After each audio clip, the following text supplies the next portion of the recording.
Price the Lord. ദൈവനാമത്തിന് മഹത്വമുണ്ടാകട്ടെ.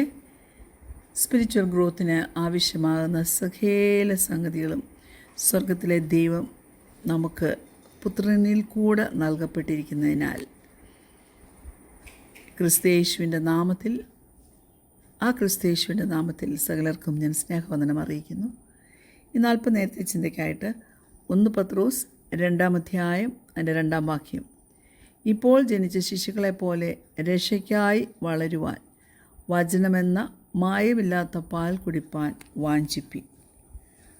Price the Lord. നമുക്കറിയാം, നമുക്ക് പല സോളിഡ് ഫുഡ്സും വളരെ ഇഷ്ടമാണ്.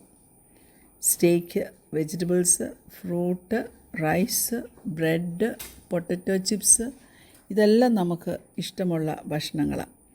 പക്ഷെങ്കിൽ 3 മാസം പ്രായമായ ഒരു കുഞ്ഞിന് ഒന്നോർത്ത് നോക്കിക്കേ, നമ്മൾ പൊട്ടറ്റോ ചിപ്സ് കൊടുക്കുമോ? ഇല്ല. കാരണം ഒരു ബേബിക്ക് സോളിഡ് ഫുഡ് ഒരിക്കലും പ്രോസസ്സ് ചെയ്യാൻ പറ്റത്തില്ല. ആ ഏജിൽ ബേബിക്ക് വേണ്ടത് പാലാണ്. അപ്പം ആ ബേബിയുടെ ഗ്രോത്തിനും മെച്യൂരിറ്റിക്കും വേണ്ടതെല്ലാം കാണുന്നത് പാലിനകത്താണ്.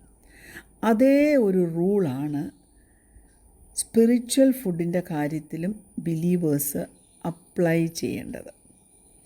വളർച്ചയ്ക്കും ആരോഗ്യത്തിനും വേണ്ട ഫ്യൂവലാണ് ഫുഡ്. ദൈവത്തിൻ്റെ വചനമാണ് നമുക്ക് ആത്മീയമായിട്ട് വളരുന്നതിനും മച്യൂർ ചെയ്യുന്നതിനും ആവശ്യമാകുന്ന നറിഷ്മെൻറ്റ് തരുന്നത്. ദൈവവചനം, ഗോഡ്സ് വേർഡ്. അല്ലെങ്കിൽ ഞാനിങ്ങനെ പറയാം, scripture is our spiritual food. അതുകൊണ്ട് സ്പിരിച്വൽ ഗ്രോത്തിൽ തിരുവചനം, ബൈബിൾ എന്ന് പറയുന്നത് നമുക്ക് ഒഴിച്ചുകൂടാൻ പറ്റാത്ത ഒന്ന്. റീഡിങ്, സ്റ്റഡിങ്, മെമ്മറൈസിങ്, ഡൈജസ്റ്റിങ്, ഇതെല്ലാം ചെയ്യണം തിരുവചനവുമായി നാം. എങ്കിൽ മാത്രമേ നമ്മുടെ പ്രാണനെ അത് ബലപ്പെടുത്തത്തുള്ളൂ, നമ്മുടെ ഹൃദയത്തെ അത് പ്രോത്സാഹിപ്പിക്കത്തുള്ളൂ, നമ്മുടെ മനസ്സിനെ അത് രൂപാന്തരപ്പെടുത്തത്തുള്ളൂ. നമ്മൾ സ്റ്റോറിൽ പോയി ബേബി ഫുഡ് നോക്കുകയാണെങ്കിൽ അതിൽ സ്റ്റേജ് നമ്പർ ആ ലേബിളിൽ കാണാം. ആ ലേബിളിൻ്റെ എവിടെയെങ്കിലും കാണാം. 0 to 6 months 6 months to 12 months ഒക്കെ ഏത് സ്റ്റേജിലാണ് അതിൻ്റെ നമ്പറുണ്ട്. പ്രത്യേകിച്ച് പുറത്തൊക്കെയുള്ള പാൽപ്പൊടി ടിന്നുകളിൽ, ബേബി ഫുഡ്, മിൽക്ക് പൗഡറിൻ്റെ ടിന്നിൽ ഈ നമ്പർ നമ്മളെ കാണിക്കുന്നത് അതെന്തിനെ ബേസ് ചെയ്യുന്നറിയാം? നമ്പർ കാണിച്ചിരിക്കുന്നത് ബേബിയുടെ ആ ലെവൽ ഓഫ് മെച്യൂരിറ്റി അനുസരിച്ചാണ് അതിന് ഈ മാസത്തിൽ ഏത് ടൈപ്പിലുള്ള ഫുഡ് ഹാൻഡിൽ ചെയ്യാം എന്നുള്ളത്. അപ്പോൾ നമ്മൾ പെട്ടെന്ന് സ്റ്റേക്ക് കൊടുത്താണോ പിള്ളേരെ വളർത്താൻ തുടങ്ങുന്നത്? പെട്ടെന്നൊന്ന് മെച്യൂർ ചെയ്യട്ടെ എന്നോർത്ത് കൊടുക്കുമോ? നോ, ഒരിക്കലും കൊടുക്കത്തില്ല. അതുകൊണ്ട് നമ്മളെല്ലാം ഒരു സ്പിരിച്വൽ ഡയറ്റ്, നമ്മുടെ ലെവൽ ഓഫ് മെച്യൂരിറ്റി ആൻഡ് പ്രോഗ്രസ്സിന് വേണ്ടത് സ്റ്റാർട്ട് ചെയ്തേ പറ്റൂ. ഒരു പുതിയ വിശ്വാസിക്ക് വിശ്വാസത്തിൻ്റെ ആദ്യ പാഠങ്ങൾ വേണം പഠിക്കാൻ. ഡോക്ട്രിൻസ്, ഉപദേശ സത്യങ്ങളൊക്കെ മനസ്സിലാകണം. സ്പിരിച്വൽ ഡിസിപ്ലിൻസൊക്കെ ഉണ്ടല്ലോ, പ്രെയർ, വർഷിപ്പ്, സർവീസ്, ഞാൻ പറയും ഫെലോഷിപ്പ്, അതെല്ലാം നമ്മൾ മനസ്സിലാക്കണം. അതെല്ലാം നമ്മുടെ മിൽക്കാണ്. സമയം മുന്നോട്ട് പോകുമ്പോൾ, നമ്മൾ വളർച്ചയിൽ പ്രോഗ്രസ് ചെയ്യുമ്പോൾ പിന്നെ സോളിഡ് ഫുഡിൻ്റെ അവസ്ഥ വരിക. ഹല്ലേലൂയ. അപ്പോഴാണ് ഇച്ചിരിയുടെ പ്രയാസമേറിയ ഡോക്ട്രിൻസും ടീച്ചിങ്സും ഡെയിലി ലൈഫിൽ നമ്മുടെ സ്ക്രിപ്ചറിൻ്റെ ആപ്ലിക്കേഷൻ, വചനമനുസരിക്കുന്ന കാര്യങ്ങളൊക്കെ നമ്മുടെ ജീവിതത്തിൽ നാം പിന്നെ സ്റ്റാർട്ട് ചെയ്യുക. അപ്പം ആ മൂവ്മെൻറ്റിന് എന്നാ പറയുന്നത്? From milk to meat. നാം സ്പിരിച്വലി ഗ്രോ ചെയ്യുമ്പോൾ നമ്മുടെ ഫുഡിൻ്റെ രീതി അങ്ങനെയാണ്, ഫ്രം മിൽക്ക് ടു മീറ്റ്. അപ്പോൾ ഒരു ബേബിക്ക് അതിൻ്റെ വളർച്ചയ്ക്കും പക്വതയ്ക്കും എന്തെല്ലാം വേണ്ടിയിരുന്നത് വേണോ, അതുപോലെ ആത്മീയമായിട്ടുള്ള വളർച്ചയ്ക്ക് നമുക്ക് വേണ്ടതെല്ലാം തിരുവചനത്തിൽ നമുക്ക് കാണാം, അതിനകത്തുണ്ട്. It is built in. എന്നാൽ ചോദ്യം എന്താണെന്നറിയാവോ? കുഞ്ഞേ, are you eating enough of the spiritual nutrients you need to grow and mature? ആവശ്യത്തിന് നീ തിന്നുന്നുണ്ടോ? നിനക്കൊരു ഫീഡിങ് ഷെഡ്യൂൾ ഉണ്ടോ? അതാവശ്യമല്ലേ? എബ്രായ ലേഖനം 10-ാം അധ്യായം അതിൻ്റെ 23, 24, 25 വാക്യങ്ങൾ നോക്കുമ്പോൾ നമ്മളിങ്ങനെ കാണുന്നു. Hebrews 10 versus 23, 24 and 25. പ്രത്യാശയുടെ സ്വീകാരം നാം മുറുകെ പിടിച്ചുകൊള്ളുക. വാഗ്ദത്തം ചെയ്തവൻ വിശ്വസ്തനല്ലോ.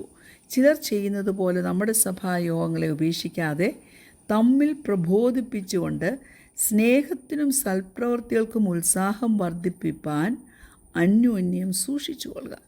നാൾ സമീപിക്കുന്നുവെന്ന് കാണും തോറും അത് അധികമായി ചെയ്യേണ്ടതാകുന്നു. Praise God.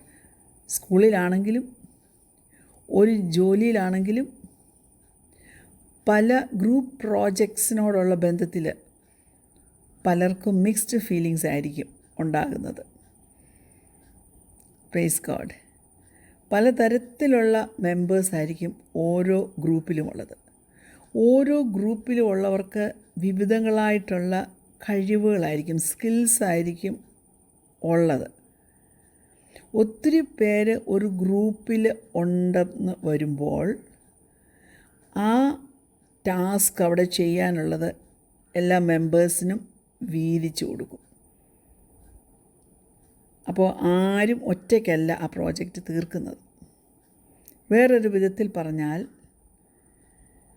ഒരു മെമ്പർ ആ ഗ്രൂപ്പിലേത് ചെയ്തില്ലെങ്കിലും വർക്ക് അവിടെ നിന്ന് പോകത്തില്ല, പ്രോജക്റ്റ് അവിടെ നിന്ന് പോകത്തില്ല, ഒരാൾക്ക് എക്സ്ട്രാ ബേർഡൻ വരത്തില്ല. വർക്ക് ലോഡ് എല്ലാ മെമ്പേഴ്സുമായിട്ട് തമ്മിലങ്ങ് ഷെയർ ചെയ്യും.